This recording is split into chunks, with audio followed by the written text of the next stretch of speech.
Sometimes the greatest loneliness comes not from being alone, but from missing the one person who made home feel complete. For 3 years, Roy Harris had walked his Kansas farm with only memories and his faithful dog Maggie for company. When Maggie got a swelling on her face, Roy called young Eli, the local vet. What Eli found inside that swelling changed everything. Hidden beneath the skin was a small locket Roy hadn't seen in 40 years. Inside was a photo of his late wife, Martha, on their wedding day. Nobody could explain how it got there. Was it coincidence or something more? Before we jump back in, tell us where you're tuning in from, and if this story touches you, make sure you're subscribed, because tomorrow I've saved something extra special for you. The morning sun cast long shadows across the wheat fields as Roy Harris stepped onto his porch, coffee mug in hand.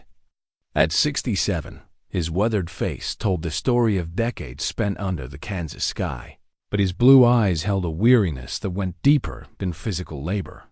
The farm stretched out before him, 800 acres of good land that had been in his family for 3 generations.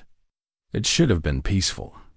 Instead, it felt like a vast, empty canvas where memories painted themselves across every fence, post and barn door. 3 years had passed since Martha's funeral, yet Roy still caught himself setting 2 coffee cups on the kitchen counter each morning. The habit died hard, just like everything else about loving someone for 43 years. He'd pour the second cup, realize his mistake, and drink both rather than waste what Martha would have called perfectly good coffee. She'd always been practical about such things, never one for sentiment over sense. Except when it came to that old locket she wore, the one with their wedding photo tucked inside like a secret promise. Maggie padded up beside him, her thick black and white coat showing patches of gray around her muzzle. The border collie had been Martha's shadow first, following her through the vegetable garden and sitting patiently while she hung laundry on the line. After Martha passed, Maggie transferred that loyalty to Roy with the quiet understanding that some responsibilities outlast the people who first claim them. "Morning, girl," Roy murmured, scratching behind her ears. Maggie's tail wagged once, a reserved acknowledgement that morning rituals mattered, even when everything else felt pointless. The farmhouse creaked around them as the day warmed up. Roy had built this place with his own hands back in 1981, 2 years after he and Martha married. She'd stood in the empty field with her hands on her hips, pointing out where the kitchen window should face to catch the morning light, where the porch swing should hang to watch the sunset.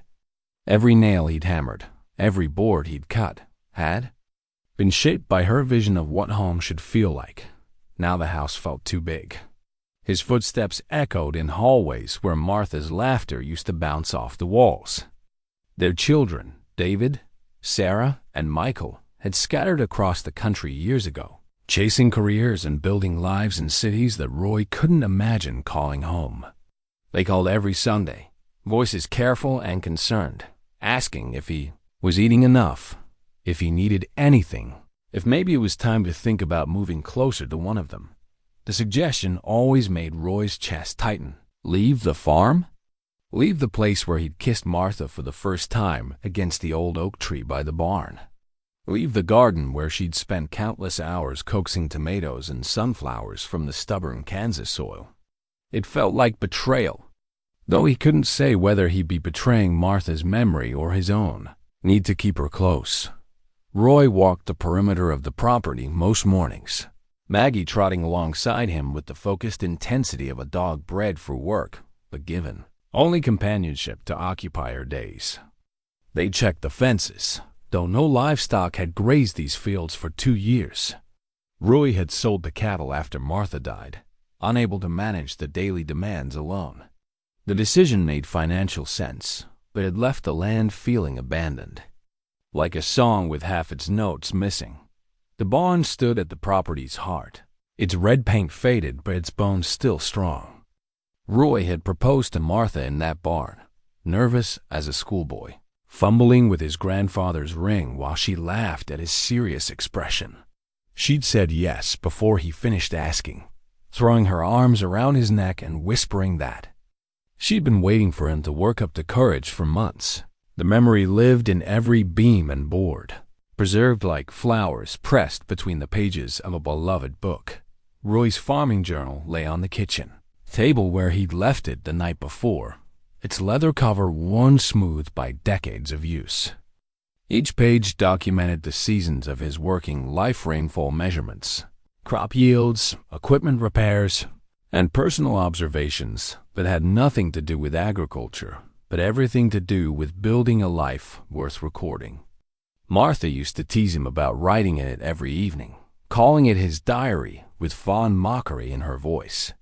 "Real farmers don't keep diaries," she'd say, but she'd kiss his forehead as she said it, and sometimes she'd read over his shoulder, adding her own comments about the weather or remembering details he'd forgotten.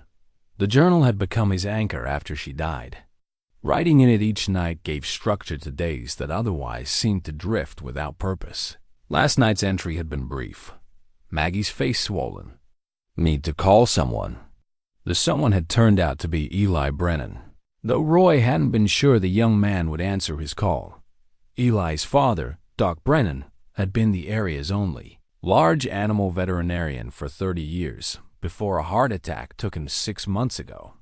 Everyone had assumed Eli would head off to veterinary school somewhere, but instead he'd stayed, learning what he could from online courses and a few old-timers willing to share their knowledge. At 22, he had gentle hands and an intuitive understanding of animals that reminded Roy of his father, though doubt sometimes flickered in his dark eyes. When faced with complex cases, the phone call yesterday had been awkward for both of them. Roy wasn't used to asking for help, and Eli wasn't used to people trusting him with their animals' lives. But Maggie's face had continued swelling overnight, her left cheek distended and tender to the touch, and Roy's pride mattered less than her comfort. When Eli's dusty pickup truck pulled into the driveway at 8:30 that morning, Roy felt a mixture of relief and apprehension.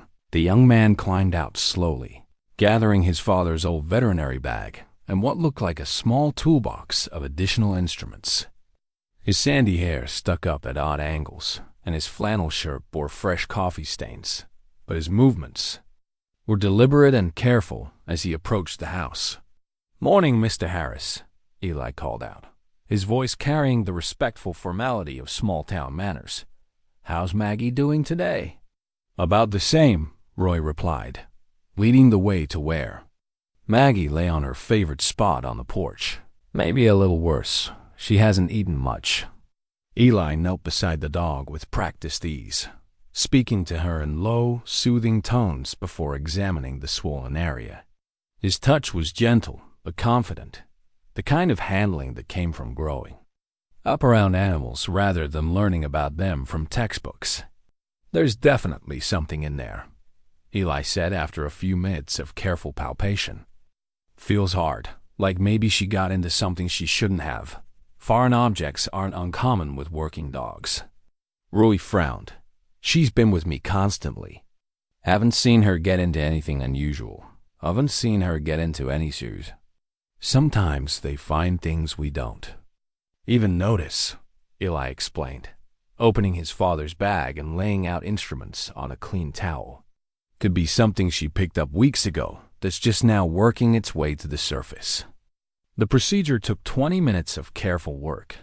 Eli's young face creased with concentration as he made a small incision in Maggie's cheek. The dog lay still, trusting these human hands the way animals do when they sense genuine care. Roy watched, marveling at Eli's steady technique and gentle manner. When Eli's tweezers finally grasped something and pulled it free, both men stared in silence at what lay gleaming in the morning sunlight. It was small, tarnished with age, but unmistakably precious. A heart-shaped locket on a delicate gold chain, the kind women wore close to their hearts to keep love's promises safe. Roy's breath caught in his throat. His hands trembled as he reached for the locket, turning it over to find the tiny clasp Martha's fingers had worked countless times. Inside, protected by tarnished gold and impossible circumstances. It was a photograph he hadn't seen in 40 years. Martha, at 19, radiant in her wedding dress, her smile holding all the hope and joy of a young woman starting her life with the man she loved. "Mr. Harris?" Eli's voice seemed to come from very far away. "Do you know what this is?" Roy couldn't speak. The locket in his palm felt warm, as if it still carried the heat from Martha's skin. How had it gotten inside Maggie's cheek? How had it survived all these years, waiting in some impossible hiding place until this moment? His rational mind searched for explanations, while his heart whispered possibilities that had nothing to do with logic. "It's Martha's," he finally managed, his voice rough with emotion.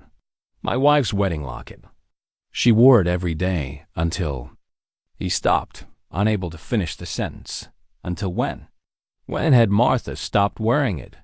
The question opened up mysteries he wasn't sure he was ready to explore. Eli cleaned the locket gently with antiseptic, his young face thoughtful as he worked. "How long has it been missing?" "I don't know," Roy admitted, and that uncertainty felt like another small betrayal. How could he not know when his wife had stopped wearing her most precious piece of jewelry? What other details of their life together had he failed to notice in the daily routine of loving someone? The morning sun climbed higher, and somewhere, in the distance, a meadowlark sang its liquid song across the empty fields. Roy Harris sat on his porch holding his wife's locket while a young veterinarian sutured his dog's cheek, and wondered if some mysteries were meant to remain unsolved or if this one was just beginning to unfold. After Eli left with promises to check on Maggie the next day, Roy found himself unable to settle into his usual routines. The locket sat on the kitchen table like a question mark, catching the afternoon light and throwing tiny rainbows against the white walls. He'd tried reading the newspaper, attempted to update his farming journal, even considered calling one of his children to share the strange discovery. But each time he reached for the phone, something held him back. Instead, he climbed the narrow stairs to the second floor for the first time in months. The attic access was in the hallway closet, behind winter coats that still smelled faintly of Martha's lavender sachets. Roy pulled down the folding ladder with hands that shook slightly. Whether from exertion or emotion, he couldn't say. The attic was a museum of their life together. Boxes labeled in Martha's careful handwriting. Christmas decorations, baby, clothes, school papers, wedding. Roy had avoided this space since the funeral, unable to face the accumulated treasures of a marriage that felt simultaneously like yesterday and a lifetime ago.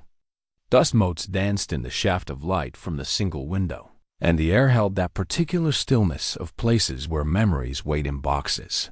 He found what he was looking for in the third box he opened. Martha's recipe collection, housed in a wooden box his father had made for her as a wedding gift. The box itself was beautiful, crafted from oak with tiny brass hinges and a fitted lid that closed with a satisfying click. But it was the contents that made Roy's throat tighten with recognition. Every recipe was written in Martha's flowing script on index cards that bore the stains and splatters of actual use. Her famous apple pie, the cornbread that won the county fair 3 years running, the pot roast that could cure anyone's bad mood. But scattered among the practical recipes were personal notes that had nothing to do with cooking observations. About the weather, reminders about doctor appointments, lists of books she wanted to read. One card, tucked between chocolate chip cookies and Sunday pot roast, stopped Roy cold. In Martha's handwriting, it simply said, "For when Roy finds this look in the garden shed, behind the seed packets. Love never ends. It just changes shape." Then Roy stared at the card until the words blurred. His hands trembled as he read it. Again, trying to make sense of Martha's message. When had she written this? Why would she assume he'd find her recipe box? The questions multiplied faster than he could process them, and underneath his confusion ran a current of something that might have been hope, The garden shed stood at the back of the property, a small building Martha had claimed as her own domain. Roy had built it for her 10th wedding anniversary, complete with shelves for her seed packets, hooks for her tools, and a small desk where she'd plan each year's garden layout. Since her death, he'd avoided the shed the same way he'd avoided the attic. Some spaces held too much of her presence to visit casually. The door stuck slightly, swollen from 3 summers of neglect, but it opened with a familiar creak that transported Roy back to countless mornings when he'd find Martha already at work, her hands dirty with soil and her face bright with plans for the growing season. The afternoon light revealed shelves still lined with seed packets in neat rows, organized by Martha's system that made perfect sense to her and none at all to anyone else. Behind the vegetable seeds, exactly where her note had indicated, Roy found a small manila envelope with his name written across the front in Martha's distinctive handwriting. Inside were 3 items: a key he didn't recognize, a small piece of paper with coordinates written in pencil, and another note in Martha's hand. "Roy," the note began, "if you're reading this, then you found the locket and you're asking the right questions. I need you to know that I planned this, all of it. I know you think I was losing my mind at the end, and maybe I was, but some days I was clearer than I've been in years. Clear enough to know what needed to be done." Roy sank into the old wooden chair Martha used to sit in while planning her garden, the letter trembling in his hands. His vision blurred as he continued reading. "The doctors told me what was happening to my brain 6 months before I told you. I know that was wrong, but I needed time to prepare. Time to make sure you'd have what you need to heal when I'm gone. You always were too stubborn to grieve properly, too proud to ask for help. So I'm giving you a mystery to solve instead, because mysteries are easier than grief, aren't they?" Roy's chest felt tight, as if the air in the shed had suddenly become too thick to breathe. Martha had known about her condition? Had made plans while he'd been oblivious to her suffering? The guilt hit him like a physical blow, followed immediately by wonder at her strength and foresight. "The locket was just the beginning," the letter continued. "There are other things hidden around the farm, pieces of our life together that I want you to find when you're ready. Use the coordinates and the key. Follow the trail I've left. And Roy, don't do this alone. That young Brennan boy has kind eyes and gentle hands. Trust him. Sometimes the people who help us heal aren't the ones we expect." The letter was signed with a simple, "Forever yours, Martha," followed by a postscript that made Roy's breath catch. "Peace check on the foundation. Stones of the old house. I left you something there too." Roy sat in Martha's chair as shadows lengthened across the garden she'd loved, trying to process the implications of her words. The old house was the original farmhouse his grandfather had built in 1923, torn down when Roy and Martha built their current home. Only the foundation stones remained, overgrown with weeds in a corner of the property they rarely visited. The coordinates on the paper led to a spot. Roy couldn't immediately place numbers that meant nothing to his non-technical mind, but felt significant in their precise notation. The key was small and brass, the kind that might fit a jewelry box or small safe. Martha had orchestrated some elaborate plan from beyond the grave, turning his grief into a treasure hunt with rules he was only beginning to understand as the sun began to set. Roy made his way back to the house with Martha's recipe box under his arm and her mysterious instructions burning in his pocket. Maggie met him at the door, her face slightly swollen but her eyes bright and alert. The dog seemed to sense his agitation, pressing close against his legs in the way she did when storms approached. "What do you think, girl?" Roy asked, scratching behind her ears. "Should we follow Martha's map? Or am I just a foolish old man talking to his dog about messages from the dead?" Maggie's tail wagged once, which Roy chose to interpret as encouragement. He spent the evening reading through Martha's recipes, finding more personal notes tucked between instructions for casseroles and desserts. Some were mundane reminders about anniversary dates and birthday gifts. Others were profound observations about their life together, reflections on love and loss that revealed depths to Martha's thinking he'd never fully appreciated. One note, written on the back of her famous dinner roll recipe, stopped him completely. Roy has no idea how much I watch him when he thinks I'm not looking. 40 years of marriage, and he still makes my heart skip when he smiles. Some things never get old, they just get more precious. The words broke something loose in Roy's chest, a sob that had been building for 3 years finally finding its way to the surface. He cried for the first time since Martha's funeral, great heaving sobs that shook his shoulders and left him gasping. Maggie laid her head on his lap, patient and warm, while he grieved not just for what he'd lost, but for what he'd failed to fully appreciate while he'd had it. When the tears finally stopped, Roy felt something he hadn't experienced in years' curiosity. About tomorrow. Martha had left him a puzzle to solve, a final gift that acknowledged both his need to understand and his reluctance to simply accept comfort from others. She'd known him better than he'd known himself, and even in death, she was still taking care of him. Outside, the Kansas night settled over the farm with its familiar sounds whined through the wheat. The distant call of an owl, the settling creaks of a house that had sheltered decades of love and loss.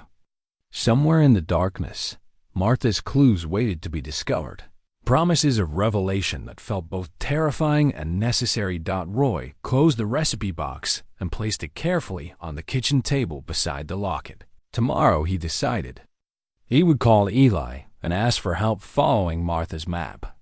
Tonight, he would sit with her recipes and her memories, trying to understand how the woman he'd loved for 43 years had managed to surprise him one more time. Eli arrived the next morning with fresh coffee and a careful expression, as if he'd sensed through some young person's intuition that yesterday's discovery had shaken more than just Roy's routine.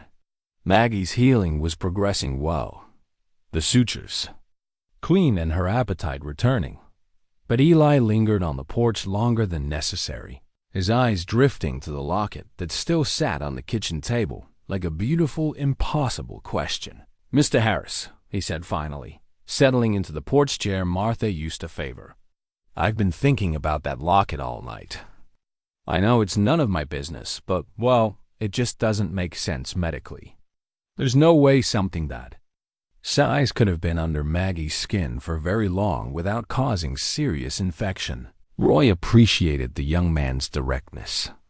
It reminded him of his own approach to problems, methodical, logical, unwilling to accept easy answers when the facts didn't align. "I found some things yesterday," he said, pulling Martha's note from his pocket. "Things that suggest this might not be as mysterious as it seems." Eli read Martha's letter with the careful attention of someone accustomed to puzzling through complex problems. When he finished, he looked up with something like wonder in his dark eyes. "She planned this? The whole thing?" "Appears so," Roy said, though admitting it aloud made the reality feel both more concrete and more impossible. "She left coordinates and a key, along with instructions to check the old house foundation. I was hoping you might help me make sense of it all. These old eyes aren't what they used to be for reading maps and such." The request seemed to straighten Eli's shoulders, as if being asked for help with something beyond veterinary care elevated his role from service provider to trusted friend. "Of course, Mr. Harris. I'd be honored to help." They began with the photograph albums Roy hadn't opened in years, spreading them across the kitchen table in chronological order. The early photos showed a young couple clearly besotted with each. Other Roy lean and serious in his work clothes, Martha radiant with the kind of beauty that comes from being deeply loved. In photo after photo, the locket was there, catching the light against Martha's collarbone like a small promise made visible. "There," Eli said, pointing to a picture from their 5th wedding anniversary. "She's definitely wearing it in this one." He flipped to the next album, scanning carefully. And here, at Christmas 1987, still there. Roy studied each image with the intensity of a detective, seeing his life with Martha through the lens of her mysterious plan. There were photos from county fairs and church picnics, family gatherings, and quiet moments on the porch. Martha aged gracefully through the pictures, her hair changing from dark brown to silver, her face gaining the soft lines that came from decades of smiling. The locket remained constant, a thread of continuity through the changing seasons of their marriage. "When did you first notice she wasn't wearing it?" Eli asked gently. Roy frowned, trying to pinpoint a memory that felt like catching smoke. "I can't say exactly. That's what bothers me most. You'd think a man would notice when his wife stops wearing her wedding jewelry, but the truth is, I probably took it for granted. 40 years of seeing something every day, and you stop really seeing it at all." They found the last clear photo of Martha, wearing the locket in an album from 2019, a picture taken at their church's harvestful, just 2 years before her death. Martha stood beside Roy at their booth selling her famous apple pies, the locket clearly visible against her blue sweater. Her smile was bright and genuine, showing no signs of the confusion that would later cloud her final months. "So, it disappeared somewhere in the last 2 years of her life," Eli observed, making a note on the pad he'd brought. "That fits with what she wrote about the doctor's diagnosis. Maybe she hid it during one of her clear moments, knowing she might not remember where she put it later." The possibility made sense in the cruel logic of progressive illness, but it didn't explain how the locket had ended up in Maggie's cheek. Roy shared this concern with Eli, who nodded thoughtfully. "Dogs are curious creatures," Eli said. "If Mrs. Harris buried the locket somewhere shallow and it worked its way to the surface over time, Maggie might have found it and tried to eat it. Foreign object ingestion isn't uncommon, especially with working breeds who explore everything with their mouths." Roy wanted to accept this rational explanation, but something about it felt incomplete. Martha's note had been too deliberate, too carefully planned for the locket's placement to be mere accident. Still, he appreciated Eli's logical approach to the mystery. It grounded him when his thoughts threatened to drift into supernatural speculation. They spent the afternoon mapping out the farm based on Martha's coordinates, using a GPS app on Eli's phone to locate the precise spot her numbers indicated. The location turned out to be near the old oak tree where Roy had proposed decades earlier, a massive tree that had shaded generations of Harris family gatherings and provided a landmark visible from anywhere on the property. "She really thought this through," Eli murmured, studying the relationship between the coordinates and the surrounding landscape. "This spot has clear sight lines to both the house and the barn. If someone wanted to hide something where it could be found again, this would be perfect." The oak tree stood in a small grove at the property's heart, its thick trunk scarred by decades of weather and carved with initials from Roy and Martha's courtship. Time had stretched and distorted the letters they'd carved as young lovers, but Roy could still make out the heart they'd drawn around their names in 1978. The tree had witnessed their engagement, their children's first steps, countless family picnics, and quiet conversations about dreams and disappointments. As they approached the coordinates Martha had specified, Roy felt his pulse quicken with anticipation, mixed with apprehension. What if they found nothing? What if Martha's plan had been disrupted by her illness, leaving only scattered clues that led nowhere? The thought of another dead end felt unbearable, as if Martha's final gift might slip away before he could receive it properly. "Mr. Harris," Ailey said quietly, pointing toward the base of the oak tree. "Look at the ground there. The soil pattern looks different." Roy followed Eli's gaze and saw what the younger man's sharper eyes had noticed, a slight depression in the earth near the tree's base, roughly rectangular in shape and filled with soil that looked darker and less compacted than the surrounding area. Someone had dug here recently, certainly within the past few years. "Should we?" Eli began, but Roy was already walking back toward the barn to fetch shovels. The digging went slowly, both men aware that whatever lay beneath the disturbed soil deserved careful excavation. Roy's aging joints protested the unaccustomed labor, but Eli's young strength made up for what Roy's experience couldn't provide. They worked in companionable silence, the only sounds their breathing and the whisper of metal through earth 2 feet down. Eli's shovel struck something solid. "There's something here," he said, his voice tight with excitement. They cleared the soil carefully, revealing the corner of what appeared to be a metal box, similar to the fireproof safes people use to protect important documents. It took several more minutes to excavate enough space to lift the box free, and when they did, Roy's hands shook as he examined Martha's handiwork. The box was secured with a small brass lock, the same size and style as the key Martha had hidden in the garden shed. Roy's fingers fumbled with the mechanism, years of arthritis making the delicate work difficult. But finally, the lock clicked open with a sound that seemed to echo across the quiet farm.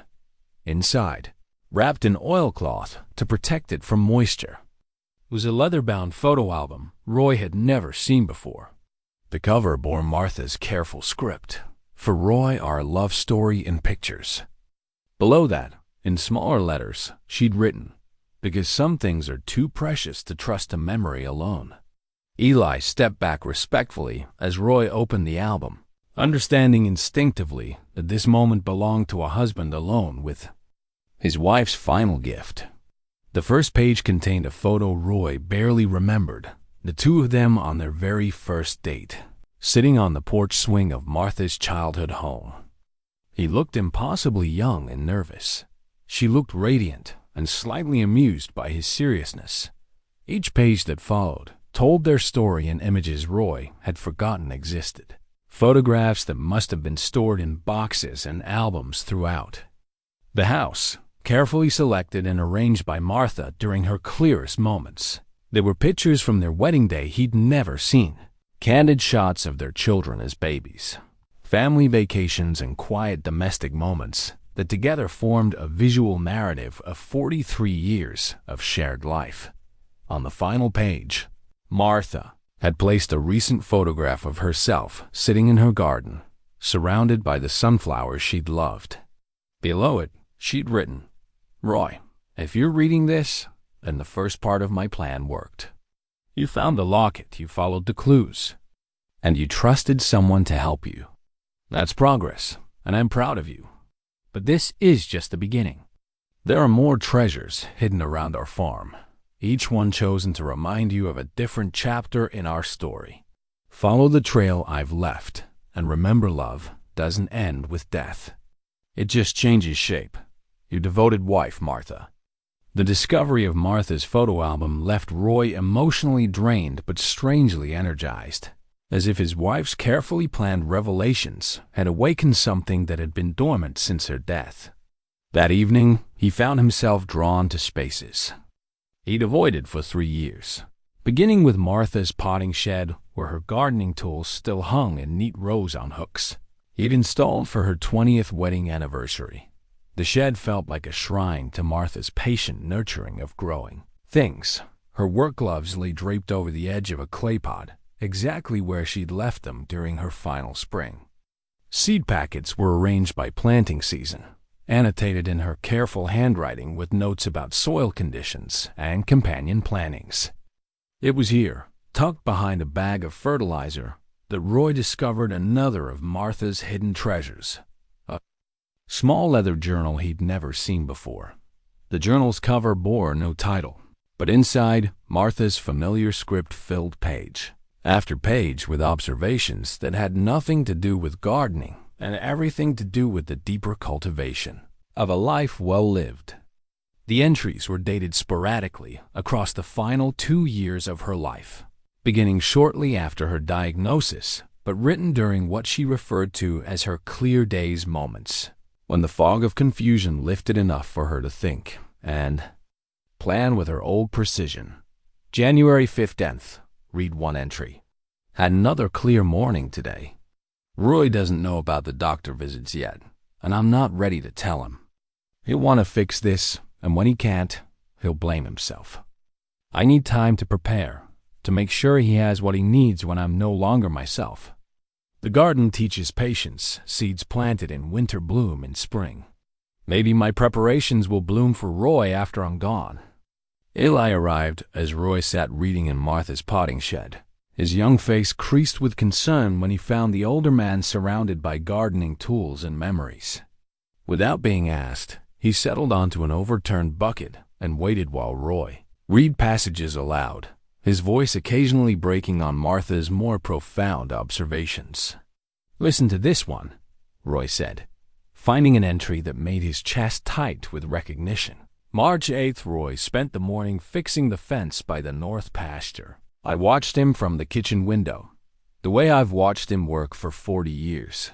His movements are slower now, more deliberate, but still graceful in their own way. He doesn't know I watch him, doesn't realize how much joy I find in observing the man I chose to love. Tonight I'll tell him the fence looks good. I won't tell him that watching him work felt like a love letter written in wire and wood. Eli listened, with the respectful attention of someone learning about the depths possible in long marriages.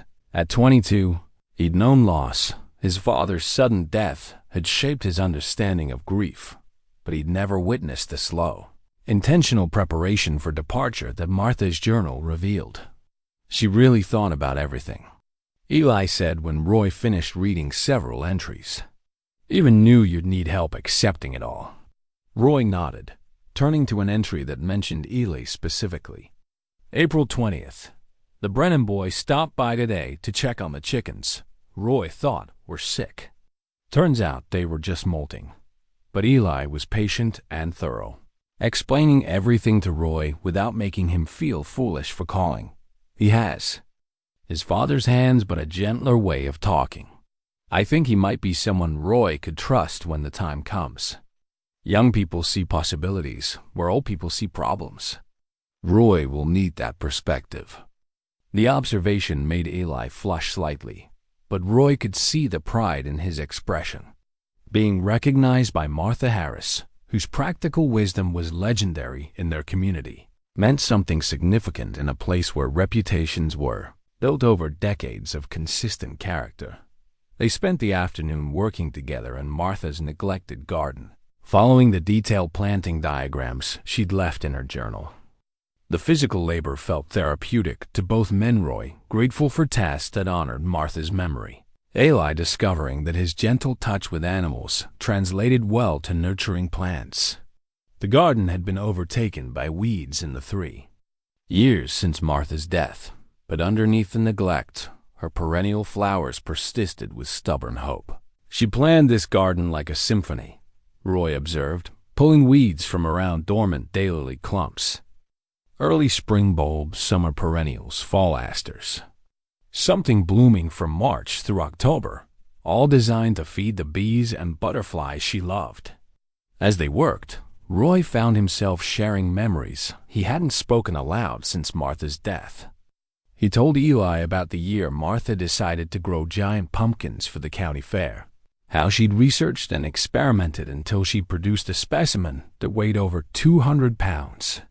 He described her battle with the groundhogs that kept raiding her vegetable garden, and how she'd eventually made peace with them by planting extra rows specifically for their consumption. She said the groundhogs had to eat too, Roy chuckled, loosening soil around a rose bush with Martha's favorite spade. Told me there was enough abundance in the world for everyone if we planned properly. That was Martha, always thinking 3 steps ahead, always making room for others. The rosebush responded to their attention by revealing new growth at its base, bright green shoots that promised blooms in the coming season. Roy felt a catch in his throat at the metaphor Martha's careful tending still bearing fruit, life, persisting even after the gardener's hands were still in her journal. They found detailed instructions for caring for each section of the garden, complete with Martha's philosophical observations about the parallels between nurturing plants and nurturing relationships. Gardens require faith, she'd written. You plant seeds without guarantee of harvest, water without immediate reward, prune knowing it will cause temporary pain for long-term health. Marriage is the same, an act of faith renewed daily, tended with patience and hope. As the sun began to set, they discovered Martha's final journal entry, dated just 2 weeks before her death. The confusion is getting worse, but today was a good day. Roy and I sat on the porch swing and watched the sunset, and for a few minutes I felt like myself again. I told him I loved him, and he said it back the way he said it for 43 years, quietly, firmly, like a promise he intends to keep even after I can't hear it anymore. I've hidden enough clues now. If my plan works, he'll find them when he's ready to receive what I'm trying to give him. Not just memories, but permission to keep living fully. The garden will help him understand. Things die and return. Love finds new forms. Life continues. Roy closed the journal with trembling hands, overwhelmed by Martha's foresight and the depth of her love for him. She'd spent her final clear moments not on her own fears about the approaching darkness, but on ensuring his future held light and possibility. Mr. Harris, Eli said softly, she must have loved you very much to plan all this. Roy nodded, unable to speak past the emotion lodged in his throat. Martha's garden diary revealed not just her practical knowledge about growing things, but her profound understanding of the human heart's capacity for renewal. She'd planted more than flowers in this garden. She'd planted hope that would bloom long after her death, tended by hands she trusted to continue her work. That evening, as they cleaned Martha's gardening tools and prepared to leave the potting shed, Roy felt something shift in his relationship with grief. The sharp pain of loss remained, but alongside it now grew something Martha had planned: gratitude for the gift of their time together, and curiosity about what other revelations her carefully orchestrated treasure hunt might reveal. The garden stretched before them in the gathering dusk, dormant but alive with promise. Tomorrow, Roy decided, they would follow the next set of clues Martha had left. Tonight, he would read more of her journal and try to understand how the woman he'd loved had managed to transform her dying into one final act of nurturing care. The metal detector had been Roy's father's, purchased decades ago during a brief fascination with finding civil war relics that yielded nothing more exciting than rusty nails and bottle caps. It had sat unused in the barn for 20 years, but Eli's suggestion to sweep the area around the old oak tree made practical sense. If Martha had buried other items during her confused periods, the detector might reveal locations their eyes had missed. The morning was crisp with the promise of autumn, and Maggie trotted alongside them as they made their way to the oak tree, her healing progressing remarkably well. The stitches Eli had placed were nearly ready for removal, and her energy had returned to its normal levels. Roy found comfort in the dog's resilience, her ability to bounce back from trauma with the kind of grace he wished he could emulate. Start in a wide circle around the tree, Eli suggested, helping Roy adjust the detector settings according to the faded instruction manual. Mrs. Harris seems to have chosen significant locations for her hiding spots. This tree obviously meant a lot to both of you. Roy nodded, running his hand along the oak's massive trunk. The tree had been a constant in his life since childhood, its branches providing shade for 3 generations of family gatherings. His grandparents had been married under this tree in 1922, when it was already mature and stately. His own children had built tree houses in its lower branches, carved their names in its bark, swung from ropes tied to its strongest limbs. The carved heart he and Martha had made during their courtship had stretched and distorted over the decades. But Roy could still trace the letters of their names with his fingertips. Below their initials, barely visible now, Martha had carved a tiny flower, a daisy, her favorite, simple and cheerful and enduring. Roy had teased her about the addition at the time, calling it unnecessarily romantic. Now he wished he'd carved a whole garden of flowers for her. The metal detector's first sweep around the tree yielded the expected collection of metal debris, a few coins, some wire fragments, and what appeared to be pieces of an old horseshoe. But 20 feet from the tree's base, the detector began emitting a different tone, stronger and more consistent than the scattered hits they'd been finding. "This sounds promising," Eli said, marking the spot with a stick. "The signal's strong and steady, like something substantial is buried here." Roy studied the ground with new eyes, looking for signs of disturbance he might have missed. The grass grew differently in this spot, slightly sparser and lighter in color than the surrounding area. To his shame, he realized he probably walked past this location dozens of times without noticing the subtle changes that marked Martha's secret excavation. They dug carefully, mindful that whatever lay buried deserved respectful handling. The soil came away easily, loosened by previous digging and softened by recent rains. 3 feet down, Eli's spade struck something metallic that rang with a hollow sound. "Another box," Roy said, his voice tight with anticipation. This container was larger than the one that had held the photo album, roughly the size of a shoebox and wrapped in multiple layers of plastic for protection. Martha's thoroughness in weatherproofing her treasures spoke to the deliberate nature of her planning. Inside the plastic wrapping, they found what appeared to be a time capsule of Martha's own creation. The contents were carefully arranged and individually wrapped: a small velvet bag containing Martha's engagement ring, a bundle of letters tied with a faded ribbon, a pressed flower from her wedding bouquet, and a cassette tape labeled "For Roy." In Martha's handwriting, Roy's hands shook as he examined each item. Martha's engagement ring was exactly as he remembered it, a modest diamond his younger self had worried wasn't impressive enough for the woman he wanted to marry. Martha had loved it immediately, claiming it was perfect because he'd chosen it specifically for her, not because it was the most expensive option in the jewelry store. The letters proved to be the correspondence they'd exchanged during their brief separation in 1983, when Roy had considered a job offer in Colorado and Martha had remained in Kansas to care for her ailing mother. The separation had lasted only 3 months, but their daily letters during that time had deepened their relationship in ways that physical proximity sometimes prevented. Roy had forgotten these letters existed, forgotten the raw honesty with which they'd explored their fears and dreams on paper.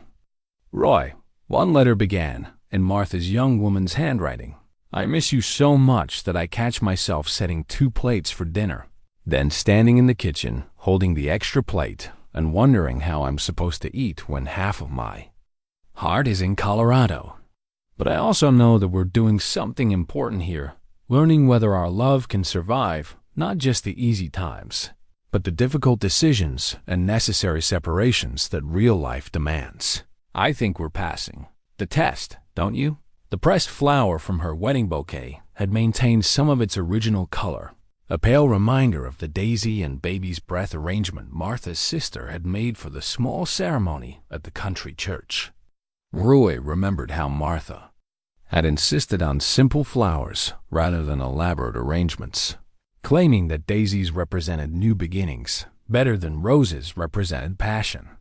But it was the cassette tape that made Roy's chest tighten with anticipation and fear. He hadn't seen a cassette player in years, certainly didn't own one anymore, but Martha would have known that. She would have planned for this contingency the same way she'd planned for everything else. "We need to find a way to play this," Roy said, holding the tape as if it contained Martha's voice trapped in amber. Eli nodded thoughtfully. "My dad had an old boombox in his veterinary supplies. He used to play music during surgeries to keep the animals calm. It's still in the truck. We could try that." The boombox was ancient but functional, its speakers crackling with static as Eli inserted Martha's tape. Roy held his breath as the machine engaged, afraid to hope for the sound of Martha's voice. After 3 years of silence, The recording began with Martha clearing her throat. Then her familiar voice filled the autumn air around the oak tree. Roy, if you're listening to this, then you found the second hiding place and you're letting someone help you. I'm proud of you for both of those things. This message is being recorded on one of my clear days, about 6 months after the diagnosis. I wanted you to hear my voice the way it really is, not the way it became at the end. Roy sank onto the ground beside the hole they'd dug, overcome by the gift of Martha's voice speaking directly to him across the gulf of death. Eli moved discreetly away, understanding that this moment required privacy, though he remained close enough to offer support if needed. I know you're probably angry with me for keeping secrets. Martha's voice continued, warm and strong and utterly present despite the impossibility of her speaking. I know you would have wanted to help me plan and prepare. But Roy, you have. To understand, you would have spent those last clear months trying to save me instead of letting me save something for you. This way, I could use my time preparing gifts instead of fighting a battle we both knew I couldn't win. Roy pressed his hands against his eyes, torn between gratitude for this unexpected conversation and grief for all the conversations they'd never have. Martha's voice on the tape sounded exactly as he remembered it, gentle but firm, touched with the humor that had carried them through 4 decades of marriage. The ring in that box is the engagement ring you gave me in 1979, Martha continued. I want you to keep it, not as a reminder of what you've lost, but as proof of what you're capable of giving. Someday, Roy, and don't shake your head at me, I can practically see you doing it. Someday you might want to offer love to someone again. When that day comes, remember that loving me doesn't mean you can't love someone else. Hearts don't wear out from use, Roy. They get stronger. The suggestion stunned Roy more than any revelation so far. Another relationship? At his age, with his grief still so raw? The idea seemed impossible, even vaguely treacherous to Martha's memory. But her voice on the tape held such certainty, such loving permission, that he found himself considering possibilities he'd never imagined. There are more treasures to find, Martha's voice concluded, but this one comes with homework. I want you to read those letters we wrote in 1983. Remember how we fell in love not just with each other, but with the people we became when we were honest about our fears and dreams. Then, when you're ready, I want you to call our children. Tell them about what you found, about what I planned. They need to know their mother thought carefully about the future, that she tried to take care of all of us, even while she was dying. The tape ended with Martha's soft, I love you, Roy, followed by the mechanical click of the recorder stopping. Roy sat in silence for several minutes, processing the weight of Martha's assignments. Calling his children meant admitting he'd been struggling alone, meant accepting their help and concern. It meant acknowledging that Martha's death had changed him in ways he'd tried to hide. But as he looked at the treasures Martha had so carefully preserved and hidden, Roy began to understand the larger pattern of her plan. She wasn't just giving him mementos of their past together. She was providing him with the tools and permission to build a future without her.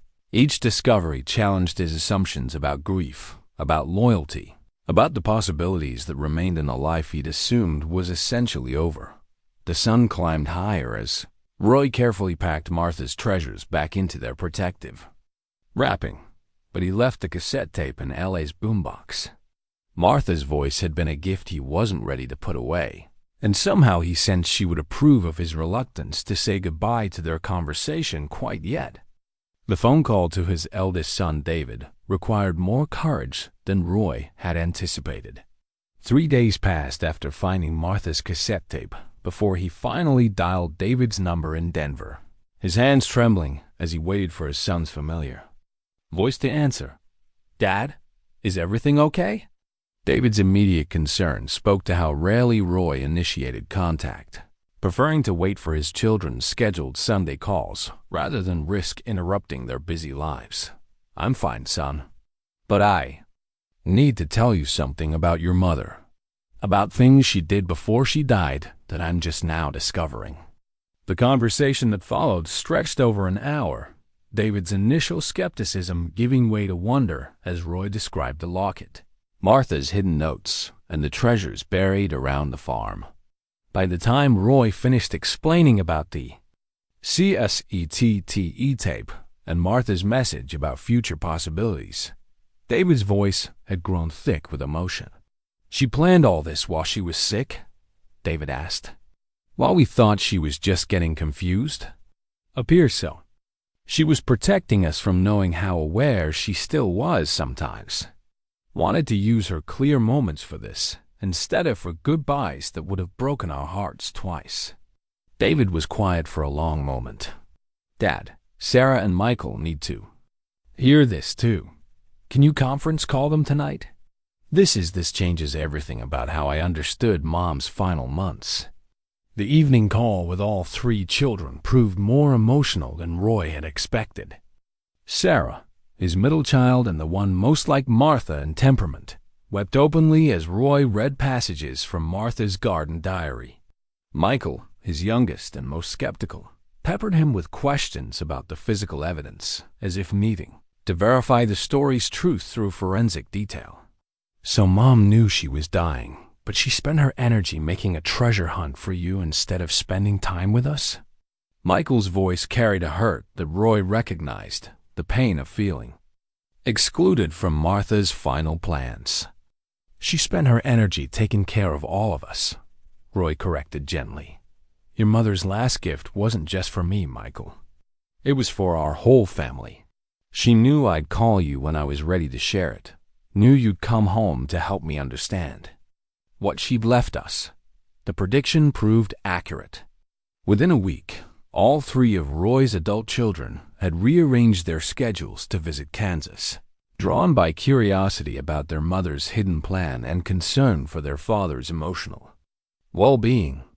Their arrival transformed the quiet farmhouse into something resembling the busy family home it had been decades earlier, filled with voices and laughter and the comfortable chaos of a family reuniting around shared purpose. Sarah, now 45, and a mother of two herself, took charge of organizing Martha's clues and discoveries with the systematic efficiency she'd inherited from both parents. She spread Martha's letters and journal entries across the dining room table, creating a timeline of her mother's actions during her final months that revealed patterns none of them had recognized while living through Martha's decline. "Look at this," Sarah said, pointing to dates on Martha's garden diary. Her clear days weren't random. They clustered around significant dates: your anniversary, Dad's birthday, our childhood birthdays. She was having moments of clarity triggered by emotional significance, and she used those moments to work on this project. David, an engineer by training, approached the mystery with technical precision, using satellite maps and GPS coordinates to identify potential locations for additional hidden treasures. His methodical search of the property revealed several more areas where the ground showed signs of disturbance, each one carefully marked on a map he created to guide their excavation efforts. Michael, initially the most resistant to accepting Martha's plan, gradually became its most passionate advocate. As the family's storyteller, he was captivated by the narrative structure of Martha's treasure hunt and began documenting their discoveries with photographs and detailed notes. His background in marketing made him appreciate the psychological sophistication of Martha's approach to helping Roy heal. "She understood Dad better than he understands himself," Michael observed, watching Roy carefully clean dirt from another of Martha's hidden containers. "She knew he'd never accept help directly, so she made the help part of solving a mystery. She turned his stubbornness into a strength." The observation stung because of its accuracy, but Roy found himself grateful for his son's insight.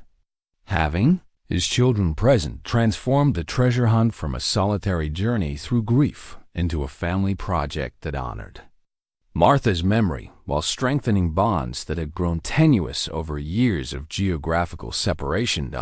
It was Sarah who suggested they search the safety deposit box at the local bank, reasoning that Martha might have hidden important documents there during her preparations. Roy had forgotten about the box entirely, opened years earlier to store insurance papers and legal documents he'd assumed would never be needed. The bank manager, Mrs. Chun, remembered Martha well and expressed condolences that felt genuine rather than perfunctory. "Your wife was such a thoughtful woman," she said, leading them to the vault. She came in several times during her final year, always very organized, very deliberate about what she wanted to accomplish.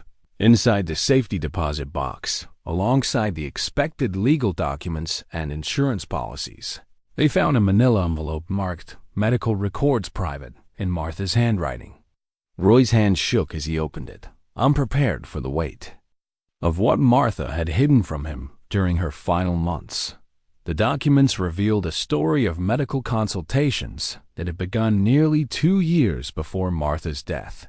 Specialist appointments that she'd somehow kept secret despite their small community where everyone knew everyone else's business. The neurologist's reports were clinical but devastating, charting the progression of early-onset dementia with the cold precision of medical terminology. Patient demonstrates increasing confusion and memory loss. Read one report dated 15 months before Martha's death. However, she retains periods of remarkable clarity during which her cognitive function appears nearly normal. Patient has specifically requested that diagnosis and prognosis be kept confidential from family members at this time. Roy sank into the bank's leather chair, overwhelmed by the revelation of Martha's secret struggle. She had faced the terror of losing her mind alone, protecting him from knowledge that would have destroyed his peace during their final months together. The selflessness of her deception felt both heartbreaking and infuriating. "Dad," David said gently, reading over his voice. Father's shoulder. "Look at the dates." She was having those medical consultations on the same days she told you she was going shopping with her sister. She planned every detail to protect you. The medical records included notes from Martha herself, written requests that her doctor help her understand the progression of her illness so she could prepare appropriately for my family's needs. The clinical language couldn't disguise Martha's determination to maintain control over her situation, even as that control slipped away. One document particularly struck Roy a letter Martha had written to her neurologist, asking for guidance about preserving memories and messages from my husband during my remaining lucid periods. The doctor's response recommended memory boxes and recorded messages, suggesting that many of his dementia patients found comfort in creating legacy projects for their families. "She turned her illness into a gift," Sarah said softly, tears streaming down her cheeks. "Mom figured out how to use her dying to take care of us." The revelation recontextualized everything they thought they knew about Martha's final year. Her increasingly erratic behavior, which they'd attributed to growing confusion, now appeared to be a mixture of genuine cognitive decline and deliberate misdirection designed to hide her lucid moments of preparation. Her insistence on doing certain errands alone, her secretive trips to town, her strange preoccupation with organizing closets and cabinets. All of it had been part of her plan to leave them treasures that would only be discovered when Roy was ready to receive them. As they drove back to the farm with Martha's medical records, Roy felt a complex mixture of grief and gratitude that threatened to overwhelm him. Martha had faced her worst fear, the loss of her mind, with characteristic courage and grace, using her remaining clarity not to rage against the dying of delight, but to ensure that love would continue to illuminate their lives after she was gone. That evening, as his children helped him prepare dinner in Martha's kitchen, Roy understood that his wife's greatest gift wasn't the treasures she'd hidden around the farm. It was the way her plan had brought their family back together, given them a shared project that honored her memory while creating new memories to sustain them in the years ahead. But even as Roy appreciated the healing that Martha's revelation had brought to their family relationships, he sensed that the deepest secrets of her plan remained buried somewhere on the property, waiting for him to develop the courage to uncover truths that might challenge everything he thought he knew about their marriage and his future without her. It was Michael who discovered the false bottom in Martha's recipe box, his restless energy leading him to examine every object in the house with the thoroughness of someone accustomed to finding hidden meanings in ordinary things. He'd been helping Sarah organize Martha's kitchen items when his fingers detected a slight irregularity in the wooden box's construction. "Dad, come look at this," he called from the dining room where Martha's treasures were spread across the table like artifacts from an archaeological dig. "There's something off about Mom's recipe box." Roy joined his youngest son, watching as Michael's careful probing revealed a thin wooden panel that shifted when pressed in the correct sequence. The hidden compartment was masterfully concealed, invisible unless someone knew exactly where to apply pressure. Inside, folded with the care usually reserved for legal documents, was a letter that bore Roy's name in Martha's most formal handwriting. "My dearest Roy," the letter began, and something in the tone immediately set it apart from Martha's other hidden messages. This felt like a final communication, weighted with the gravity of last words. "If you're reading this, then you followed my trail far enough to deserve the complete truth. What I'm about to tell you will change how you understand our final year together, but I believe you're strong enough now to receive it." Roy settled into Martha's favorite chair to read, his children gathering around him with the kind of respectful attention usually reserved for funeral services. The afternoon light slanted through the kitchen window, illuminating dust motes that danced in the air like memories made visible. "The treasures you've been finding weren't hidden randomly during my confused episodes," Martha's letter continued. "Every single item was placed deliberately during my clearest moments, following a plan I developed with Dr. Morrison's help during my secret appointments. The locket in Maggie's cheek wasn't an accident, Roy. I put it there." The revelation struck Roy like a physical blow. Martha had deliberately caused Maggie's suffering, had used their beloved dog as part of her elaborate scheme. The idea seemed so unlike the woman he'd known that he had to read the passage twice to convince himself he'd understood correctly. "I know how this sounds," Martha's letter acknowledged, as if she could anticipate his horror across the gulf of death. "I know you're angry with me right now, and you have every right to be. But please keep reading before you judge me too harshly." Sarah placed a gentle hand on Roy's shoulder as he continued, her nursing background helping her understand the medical implications of what Martha was revealing. "Dad, if she did this during a lucid period, she must have had a very specific reason." Martha's letter provided that reason with characteristic thoroughness. Dr. Morrison explained that dementia patients often have brief periods of remarkable clarity, especially in the early stages. "During one of these clear episodes, about 8 months before my death, I realized that you were already pulling away from me, protecting yourself from the pain of watching me disappear. I could see you practicing for my death, Roy, building walls that would make the final loss easier to bear." The observation cut deep because of its accuracy. Roy remembered that period, the way he'd begun emotionally distancing himself as Martha's confusion increased. At the time, he told himself, it was practical preparation for the inevitable. Now he understood it as the cowardice Martha had recognized and addressed. "I knew that my death would leave you isolated and grieving, but what terrified me more was the possibility that you'd use your grief as an excuse to stop living entirely." Martha's letter continued, "I'd watched you retreat from our friends, from our children, from anything that might require emotional investment. You were already practicing being a widower, Roy, and you were getting very good at it." The letter went on to explain Martha's reasoning with the kind of logical progression that had characterized her approach to every significant decision during their marriage. She'd needed a way to force Roy out of his isolation after her death. Something that would require him to accept help from others and engage with the community he'd been slowly abandoning. The locket had to be discovered in a way that would seem mysterious, something that would intrigue rather than depress you, Martha explained. I studied Maggie's eating habits for weeks, learning her preferences and patterns. The locket was wrapped in a small piece of her favorite treats, designed to dissolve safely in her system while leaving the locket positioned where it would eventually need medical attention. Roy felt sick at the image of Martha, already struggling with cognitive decline, carefully orchestrating his dog's medical emergency. The premeditation involved seemed almost calculating, so different from the spontaneous, warm-hearted woman he thought he'd known. I consulted with Dr. Morrison about the safety of the procedure, Martha's letter continued, anticipating his concerns.